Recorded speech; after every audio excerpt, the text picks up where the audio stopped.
Test শুরুর আগে আলোচনায় ম্যাচের উইকেট কেমন হবে। বরাবরই সিলেটের উইকেট হয় স্পোর্টিং। স্পিনের পাশাপাশি পেসাররা সুবিধা পাবেন এই স্টেডিয়ামে। জিম্বাবুয়ের বিপক্ষে ম্যাচের আগেও উইকেটে দেখা যায় ঘাস, অর্থাৎ পেসাররা যে সুবিধা পাবেন সেটা বলাই যায়, তবে স্পিনাররাও পাবেন সুবিধা। পরিসংখ্যান অবশ্য কথা বলছে স্পিনারদের পক্ষে।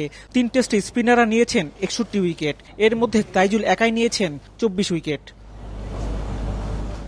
কম যান না পেসাররাও। এই 3 টেস্টে পেসাররা নিয়েছেন 44 উইকেট, অর্থাৎ চাইলে পেসাররা গড়ে দিতে পারেন ম্যাচের ভাগ্য। ম্যাচের ভাগ্যের কথা বলতে গেলে বলতে হয় 3 টেস্টেই হয়েছে ম্যাচের ফল।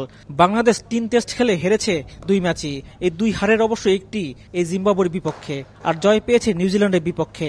উইকেটের কথা বিবেচনা করলে ম্যাচের ফল আসবে, ব্যাটারদের জন্য থাকবে চ্যালেঞ্জ। এই মাঠে 4 ইনিংসের মধ্যে তৃতীয় ইনিংসে ব্যাটিং গড় 312, যা সর্বোচ্চ। তাই বলাই যায় সিলেট স্টেডিয়ামে জিম্বাবুয়ের বিপক্ষে টাইগার ব্যাটারদের জন্য কঠিন এক চ্যালেঞ্জ অপেক্ষা করছে। রিফাত আঞ্জুম, দেশ টিভি, সিলেট।